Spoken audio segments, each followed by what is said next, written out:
In a bold and unapologetic move, South Park has once again thrust itself into the heart of controversy, this time taking aim at Israeli Prime Minister Benjamin Netanyahu. But here's where it gets controversial. While the show has never shied away from tackling hot-button issues, its latest episode, Conflict of Interest, navigates a minefield of political and social tensions with a mix of satire and audacity that's sure to spark debate. And this is the part most people miss. Amidst the chaos, the show manages to deliver a sharp critique while still keeping audiences laughing. No small feat in today's polarized climate. The past few weeks have been nothing short of tumultuous. Following the assassination of right-wing commentator Charlie Kirk, political tensions have reached a boiling point. The Trump administration and its supporters have launched a campaign of retribution reminiscent of the McCarthy era, alleging, without concrete evidence, that Kirk's murder was part of a vast leftist conspiracy.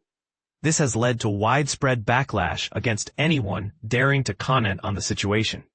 Notably, late-night host Jimmy Kimmel faced repercussions when his show was temporarily pulled off the air after pressure from Federal Communications Commission Chair Brendan Carr, who targeted Disney, Kimmel's parent company. Amid this chaos, South Park stands out as a unique voice.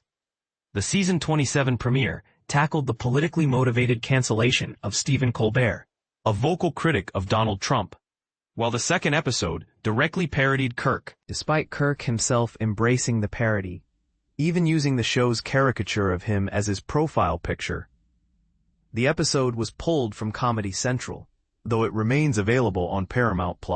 When the show's next episode was postponed, rumors of censorship swirled, though creators Matt Stone and Trey Parker insisted it was merely a missed deadline due to their notoriously tight schedule.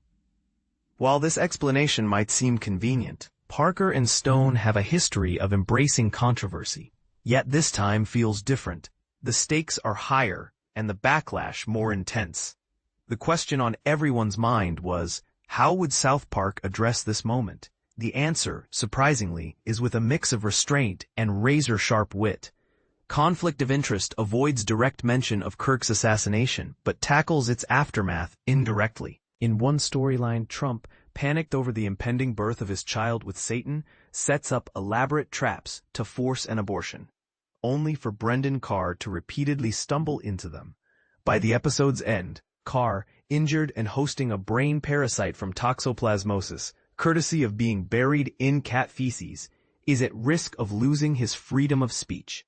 A darkly comedic metaphor for the current state of discourse. But the episode's most daring move comes in its treatment of the Israel-Palestine conflict. Through the lens of prediction market apps, the show addresses the genocide in Palestine, with a bet on whether Kyle's mom will strike Gaza and destroy a Palestinian hospital, growing so large that she travels to Israel to intervene.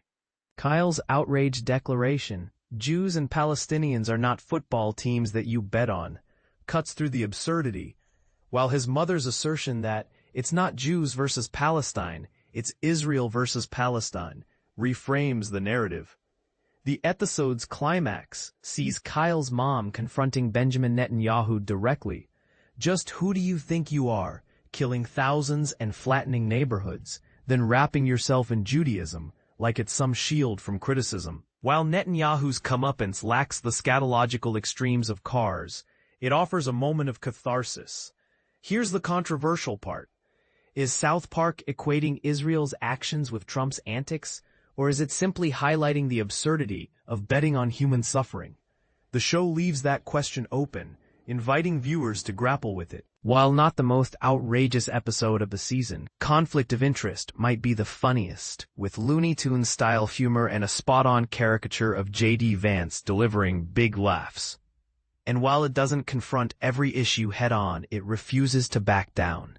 South Park continues to take on Trump and his allies, no matter how heated the political climate becomes. Love it or hate it, the show remains a fearless provocateur in an era desperate for satire. South Park is streaming now on Paramount+. Thought-provoking question for you. Does South Park go too far in equating political controversies? Or is its approach exactly what's needed to cut through the noise? Let us know in the comments.